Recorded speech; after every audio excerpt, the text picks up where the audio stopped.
அனைவருக்கும் வணக்கம். நேற்று யூடியூபர் மாரிதாஸ் அவர்களை காவல்துறையினர் கைது பண்ணியிருக்காங்க.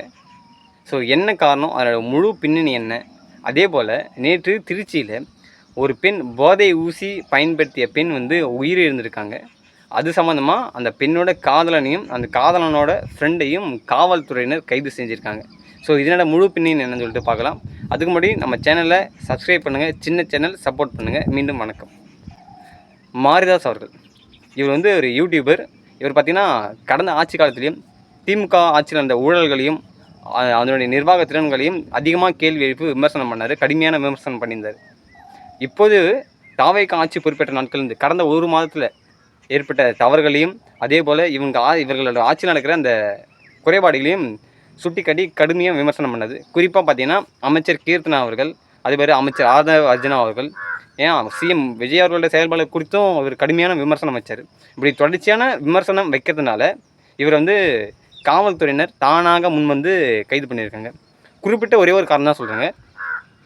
அமைச்சர் கீர்த்தனா இருக்கிற ஒரு ஏஐ புகைப்படத்தை வச்சு ஒரு விமர்சனம் பண்ணியிருக்காரு. இதனால் மக்களிடையே அவதூற பரப்புறாரு. இது அரசாங்கத்துக்கு கெட்ட பேர் உருவாக்குறாருன்னு சொல்லிட்டு காவல்துறையினர் கைது பண்ணியிருக்காங்க.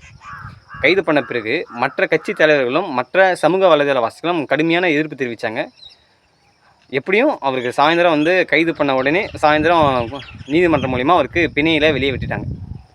இதில் என்ன கேள்வி கேட்குறாங்கன்னா, எல்லாருமே பொதுவாக கேட்குற கேள்வி என்னென்னா, அரசாங்கத்தை எதிர்த்து கேள்வி கேட்கக்கூடாதான்னு சொல்லிட்டு சாதாரணமாக கேட்குற கேள்வி. அரசாங்கத்தை எதிர்த்து கேள்வி கேட்கக்கூடாதா, அப்படி கேள்வி கேட்டால் இப்படி தான் கைது செய்வீங்களான்னு சொல்லிட்டு கட்சி தலைவர்கள்லாம் கேள்வி கேட்குறாங்க. இப்போ சீமானா இருக்கட்டும், அண்ணன் சீமானா இருக்கட்டும், அண்ணாமலையாக இருக்கட்டும், எடப்பாடி பழனிசாமியாக இருக்கட்டும், இவங்களாம் அறிக்கையை விட்டுட்டாங்க. நீங்கள் எப்படி நீங்கள் கைது பண்ணலாம், அரசாங்கத்தை எதிர்த்து கேள்வி கேட்டால் நீங்கள் கைது செய்வீங்களான்னு சொல்லிட்டு அறிக்கையே விடுறாங்க.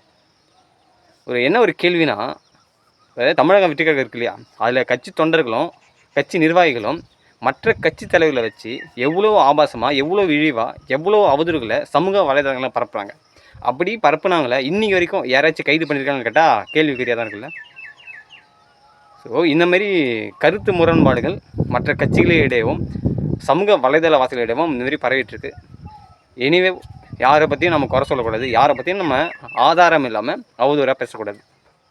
அடுத்து பார்த்திங்கன்னா, திருச்சியில் போதை ஊசி பயன்படுத்திய பெண் உயிரிழந்திருக்காங்க.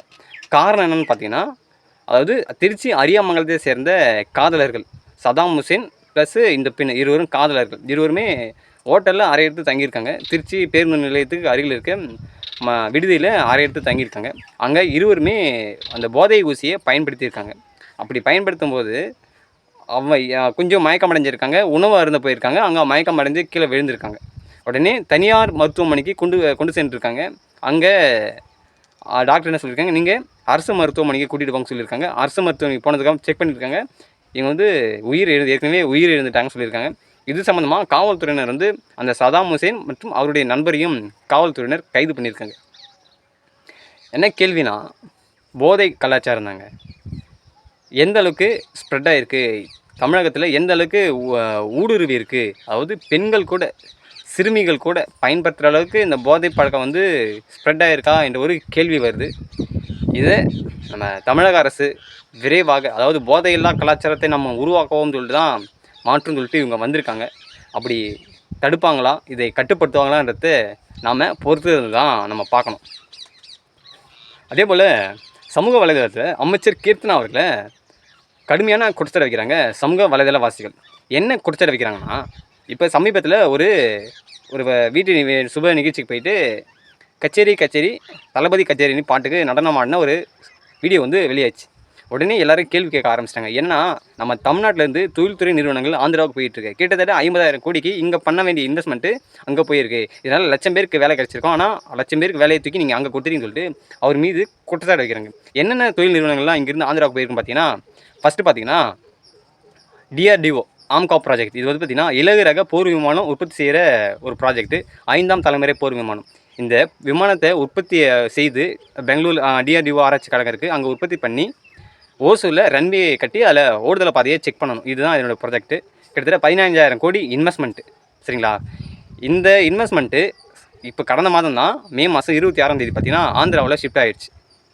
ரெண்டாவது விஷயம் பார்த்திங்கன்னா ராயல் என்ஃபீல்டு.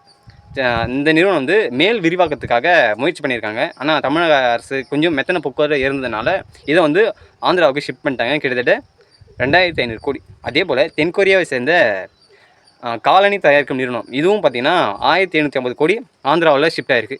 இப்போ சமீபத்தில் வந்த நியூஸ் பார்த்திங்கன்னா மத்திய அரசு அதாவது பொதுப்பணி பாதுகாப்புத்துறை கீழ் வரக்கூடிய மசகான் டாக்கோ அது வந்து கப்பல் கட்டும் நிறுவனம், பாதுகாப்புத்துறை அதாவது போர்க்கப்பல்கள் மற்றும் வணிக கப்பல்களை கட்டும் ஒரு நிறுவனம். இது கிட்டத்தட்ட ஏற்கனவே குஜராத்தில் வச்சு தமிழக அரசுக்கும் அந்த நிறுவனத்துக்கு வந்து குஜராத்தில் வச்சு புரிந்துணர்வு ஒப்பந்தம் மேற்கொள்ளப்பட்டாங்க.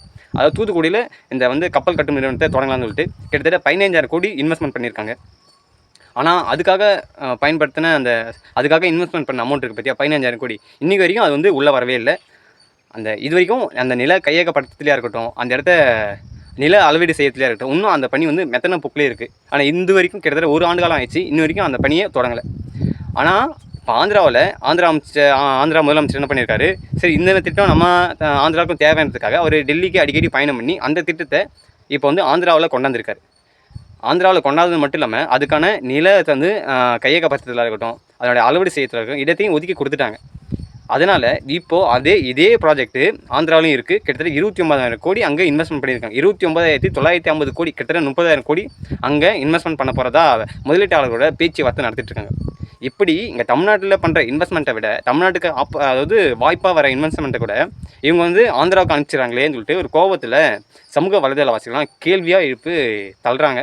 இதெல்லாம் அவங்க பதில் சொல்ல போகிறதுன்னு எல்லாருக்கும் தெரிஞ்ச விஷயம் தான். மீண்டும் அடுத்த வீடியோவில் சந்திக்கலாம். நன்றி.